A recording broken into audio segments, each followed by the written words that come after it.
వాళ్ళు విసిగిపోయారు ఈ ప్రభుత్వంతో. ఈ వైసీపీ ప్రభుత్వం అయితే పూర్తిగా విసిగిపోయారు. So they are absolutely ready. Madam, రీసెంట్గా చూసినట్లయితే చంద్రబాబు నాయుడు గారి అరెస్ట్ని చూసినట్లయితే గతంలో జగన్మోహన్ రెడ్డి గారు అరెస్ట్ అయినప్పటికీ ఏ కేసు నిరూపించలేదు, కేవలం ఆరోపణలే అని చెప్పి వాదనలు చేసి బెయిల్ మీద బయటకు వచ్చారు. ఈరోజు చంద్రబాబు నాయుడు గారు కొన్ని ఆరోపణలతో అరెస్ట్ అయినప్పటికీ ఈ అరెస్ట్ ఆయన జీవితంలో మచ్చలా ఉండిపోతుందా, లేదా ఈ అరెస్టు వల్ల రానున్న రోజుల్లో టీడీపీకి ఏమన్నా మైనస్ అయ్యే సిచ్యువేషన్స్ ఉన్నాయా? ఇది ఏ విధంగా మైనస్ అవ్వదండి. ప్రజలు ఎవరు ఈ అరెస్ట్ కక్ష సాధింపు చర్యల వల్లనే చేశారని ప్రజలందరూ అనుకుంటున్నారు. And that is the truth. This arrest is only vendetta politics, nothing else. Yuvagalam పాదయాత్రతో నారా లోకేష్ గారు ఊరూరా తిరుగుతున్నారు. 3000 కిలోమీటర్స్ తిరిగి మంచి ట్రాక్ రికార్డ్ అయితే సంపాదించారు. నిజంగానే ప్రజా సమస్యలు తెలుసుకుంటున్నారా? తెలుసుకుంటే ఏ మేరకు తెలుసుకున్నారు? ఈ పాదయాత్ర టీడీపీకి ఎంతవరకు ప్లస్ అవుతుంది? అంటే ఈ పాదయాత్రలో ప్లస్ ఏంటంటే, వన్స్ ఎవరైనా పాదయాత్ర చేసినప్పుడు, ఇప్పుడు లోకేష్ గారు 3132 కిలోమీటర్స్ నడిచారు. ఇప్పుడు మేము ఇక్కడ ఇన్ఛార్జ్ కాబట్టి మనం విజయనగరంలో నడుస్తూ ఉన్నాం. నేను కిలోమీటర్స్ ఎప్పుడు క్యాల్కులేట్ చేయలేదు. అప్పుడు ఎలక్షన్ నడిచాను, మళ్ళీ మున్సిపల్ ఎలక్షన్ కోసం నడిచాము, అది మళ్ళీ పోస్ట్పోన్ అయింది. సో మళ్ళీ నడిచాం, మళ్ళీ సర్పంచ్ ఎలక్షన్స్కి నడిచాం. ఇన్నిసార్లు మనం నడుస్తూ ఉన్నాము. సో మనకి డైరెక్ట్ కాంటాక్ట్ ప్రజలతో ఉంటుంది. ఆ డైరెక్ట్ కాంటాక్ట్ ఉన్నప్పటికీ వాళ్ళు యాక్చువల్ సమస్యలు చెప్తారు. ముందట్లాగా భయం అనేది వాళ్ళకేం లేదు. ఇప్పుడు వాళ్ళు ఓపెన్గా చెప్పేస్తారు. ఇప్పుడు నాన్న కాలంలో ఉన్నప్పుడు కొద్దిగా భక్తి అటువంటిది ఉండేది, అన్నీ చెప్పకూడదు అనేది ఒక అప్రిహెన్సివ్ ఫీల్ అయ్యేవారు. ఇప్పుడు ఓపెన్గా చెప్పేస్తారు ఈ ప్రాబ్లం ఉంది. మనం ఇప్పుడైతే మనం వెళ్తుంటే, ఫర్ ఎగ్జాంపుల్ నేను ఈరోజు మార్నింగ్ కూడా 10th వార్డ్కి వెళ్ళాను. అయితే అది అక్కడ కూడా నిరుద్యోగ యువత మన ఏరియాలో చాలా ఎక్కువ, విజయనగరంలో పాపులేషన్. ఎందుకంటే ఇక్కడే కోచింగ్ సెంటర్స్ చాలా ఉంటాయి, కోట చుట్టూ కోచింగ్ సెంటర్స్ చాలా ఉంటాయి. అయితే వాళ్ళైతే చెప్తా ఉన్నారు, ఒక గవర్నమెంట్ జాబ్ లేదు, ప్రైవేట్ జాబ్ లేదు, ఏం చేయమంటారు మమ్మల్ని అందరినీ అని. వాళ్ళు ఇప్పుడు ఒక కళ కన్నారు, ఇది చదువుకుంటే ఇది అవుతాము, ఒక గోల్ పెట్టుకుంటాను, నేను టీచర్ అవుతాను, లేకపోతే నేను పోలీస్ ఉద్యోగం సంపాదిస్తాను, లేకపోతే నేను ఐటీ రంగంలో ఉంటానని.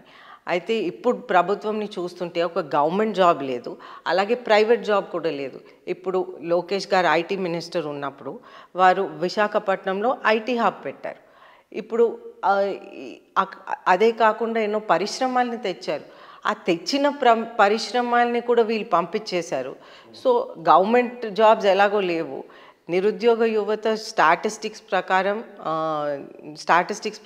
6,12,000 నిరుద్యోగ యువత ఉన్నారు ఆంధ్రప్రదేశ్. అయితే ఇంతమందికి జాబ్స్ లేవు. వాళ్ళందరూ ఎక్కడికి వెళ్తారండి? వాళ్ళు ఒక అగ్రికల్చర్ చేయటం వాళ్ళు నేర్చుకోలేదు. బికాజ్ ఇది ఒక గోల్, ఇది ఒక కళ అని పెట్టుకొని దీంట్లో వాళ్ళు వెళ్ళిపోయారు. సో అగ్రికల్చర్ చేయటం రాదు వాళ్ళకి, చదువుకున్నారు కానీ జాబ్స్ లేవు. ఈ సిచ్యువేషన్ అలాగుంది. And to make matters worse, విచ్చలవిడిగా డ్రగ్స్, విజయనగరంలో అయితే విచ్చలవిడిగా డ్రగ్స్ దొరుకుతున్నాయండి ఎక్కడ పడితే అక్కడ. అయితే పేరెంట్స్ అయితే చాలా టెన్షన్ పడిపోతున్నారు, ఎందుకంటే వీళ్ళు ఆల్రెడీ జాబ్స్లో లేరు. సో కొంత డెఫినెట్గా ఏ చైల్డ్కైనా నిరాశ పడిపోతారు, అది ఆల్రెడీ ఉంది. మళ్ళీ వీళ్ళు డిప్రెషన్లోకి వెళ్తారా, వీళ్ళు ఈ డ్రగ్స్ అనే పదార్థం ఈ విధంగా విచ్చలవిడిగా దొరుకుతుంది కాబట్టి దాంట్లోకి వెళ్ళిపోతారా? సో న్యాచురల్ టెన్షన్, విపరీతమైన టెన్షన్ ఉంది ఈ ఏరియాలో. ఇలాగా డ్రగ్స్ విచ్చలవిడిగా దొరుకుతుందంటే ఏమవుతుంది పిల్లలకి, ఒక భవిష్యత్ లేకుండా వాళ్ళు ఎలాగ అయిపోతున్నారు అనేది పేరెంట్స్కి. మరి ఏ రకంగా వైఎస్ఆర్సీపీ నాయకులు 175కు 175 గెలుస్తామని, రెండోది మేము ఖచ్చితంగా మేము ప్రవేశపెట్టిన పథకాలు నవరత్నాలు ఇంటింటికి అందినాయి, ఒకవేళ మీకు మంచి జరుగుంటే మీరే మా పక్షాన నిలబడి మీరే ప్రజలే మాకు స్టార్ క్యాంపెయినర్స్ అని చెప్పి అంత భరోసాతో ఓట్లు ఎందుకు అడుగుతున్నారంటారు వైఎస్ఆర్సీపీ వాళ్ళు? వాళ్ళు హార్స్ బ్లింకర్స్ తీసుకున్నారండి. హార్స్ బ్లింకర్స్ అంటే ఇలాగా గుర్రానికి బ్లింకర్స్ ఉంటాయి, అది ఇలాగే చూస్తుంది అనమాట, ఇటువైపు చూడదు ఇటువైపు చూడదు. సో వాళ్ళు ఏం కావాలంటే అదే చూస్తున్నారు. They are not seeing actually what is happening. నిజంగా ప్రపంచంలో ఏమవుతుందో వాళ్ళు అసలు చూడట్లేదు. అందుకే వాళ్ళు అలాగ అంటున్నారు. మనం ఇప్పుడు చూస్తుంటే పబ్లిక్లో సిచ్యువేషన్ అయితే వాళ్ళు అన్నట్లే ఏమీ లేదు. ఏ కాన్ఫిడెంట్ చేత జగన్మోహన్ రెడ్డి గారు గతంలో ఏ ముఖ్యమంత్రి లేనంత కాన్ఫిడెంట్గా టార్గెట్ 175 స్థానాలుంటే 175లో ఇంక్లూడింగ్ మీ అధ్యక్షుడైన నారా చంద్రబాబు నాయుడు కూడా ఓడిపోయే పరిస్థితి ఉంటుంది, మళ్ళీ అసెంబ్లీకి అడుగు పెట్టనివ్వము అన్నంత కాన్ఫిడెంట్గా చెప్పడానికి గల కారణాలు ఏంటంటే ఏం చెప్తారు? ఆయన ఓన్ సీట్ వస్తే చాలా గ్రేట్ అండి.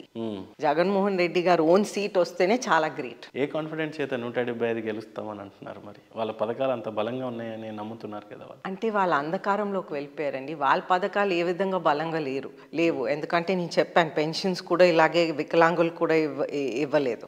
ముసలి వాళ్ళకి పెన్షన్స్ కట్ చేశారు. మనం ఎక్కడికి వెళ్ళినా ఎస్పెషలీ ఓల్డ్ పీపుల్ మనం పాదయాత్ర చేస్తున్నప్పుడు వాళ్ళు చెప్తారు కదండి, ఇలాగ పెన్షన్స్ కట్ చేశారని. కరెంట్ బిల్ ఏ విధంగా పెరిగిపోయిందండి. అసలు 200 వచ్చిన కరెంట్ బిల్ ఈ రోజుల్లో 1000 రూపీస్ వస్తుంది. సో ఆయన ఇస్తుంటే ఇచ్చేది గోరంతా, తీసుకునేది కొండంతా. ఆ విధంగా ప్రజలందరికీ అది అర్థమైపోయింది పూర్తిగా. సో వాళ్ళు యాక్చువల్గా ఏదో చెప్తున్నారు కానీ వాళ్ళు యాక్చువల్గా ఏం చెయ్యట్లేదండి. నీదర్ డెవలప్మెంట్ నార్ వెల్ఫేర్. విజయనగరంలో చూసినట్లయితే ప్రధానంగా ఒకప్పుడు ఇండిపెండెంట్గా ఉండి అశోక్ గజపతి రాజు గారిని ఓడించారు, వీర బ్రహ్మేంద్ర స్వామి. ఇప్పుడు అదే విషయానికి వస్తే మిమ్మల్ని కూడా ఓడించారు. అంత బలమైన ప్రత్యర్థి మీకు విజయనగరంలో ఉన్నారు, ఎలా ఓడిస్తారు అతను? వాళ్ళు జస్ట్ షో వర్క్ చేస్తున్నారండి. బేసిక్లీ షో వర్క్ ఒక యాంగిల్, ఇంకొక యాంగిల్ ఏమో ప్రజల్ని మభ్యపెట్టడం, కన్ఫ్యూజ్ చేయటం. వాళ్ళ మేజర్ ఎజెండాస్ ఇదే. అలాగే చూస్తుంటే ఏం చేసినా అశోక్ గజపతి రాజు లాంటి వాళ్ళని ఓడగొట్టడం అనేది, దట్టు ఇండిపెండెంట్ క్యాండిడేట్ అనేది బలమైన ప్రత్యర్థిగానే చూడొచ్చు కదా. అదే డాటర్గా ఉన్న మిమ్మల్ని అదే రకంగా ఓడగొట్టారు. ప్రత్యర్థి బలంగా ఉన్నారని నమ్ముతారప్ప? మీరు ఇంత స్టేట్ వైడ్ వేవ్ చూశారు మీరు లాస్ట్ ఎలక్షన్లో వైసీపీకి. నాది లీస్ట్ మెజారిటీతో పోయింది. సో మీరు చెప్పండి ఇప్పుడు ఏమంటారు, మీరు కూడా మీ రీసెర్చ్ చేసుకొని చెప్పాలి. సో ప్రత్యర్థిని బలంగా నమ్మట్లేదు అయితే మీరు? నా ఒపీనియన్లో నేను డెఫినెట్గా గెలుస్తానండి, నాకు డౌటే లేదు. ఏ రకంగా అంటారు? My confidence is in doing this padayatra. I can see the people are waiting for a change. ఎదురు చూస్తున్నారు ఎప్పుడు ఈ ప్రభుత్వం పోతుంది, ఎప్పుడు తెలుగుదేశం పార్టీ జనసేన పార్టీ కలిసి వస్తాయి, ఎప్పుడు చంద్రబాబు నాయుడు గారు మళ్ళీ ముఖ్యమంత్రి అవుతారు, ఎప్పుడు మన రాష్ట్ర భవిష్యత్ బాగుపడుతుంది, ఎప్పుడు మనకి జాబ్స్ వస్తాయి, ఎప్పుడు మనకి పరిశ్రమలు వస్తాయి, ఎప్పుడు మన అమరావతి రెడీ అవుతుంది, ఎప్పుడు మన పోలవరం రెడీ అవుతుంది, ఎప్పుడు మన విజయనగరంలో రివర్ లింకింగ్ ప్రాజెక్ట్ రెడీ అవుతుంది, ఎప్పుడు మనం ఏది చేసినా విజయనగరంలో ముందుకు తీసుకువెళ్ళాం. కాబట్టి ఇదంతా ప్రజలు ఎదురు చూస్తున్నారనమాట. They waiting.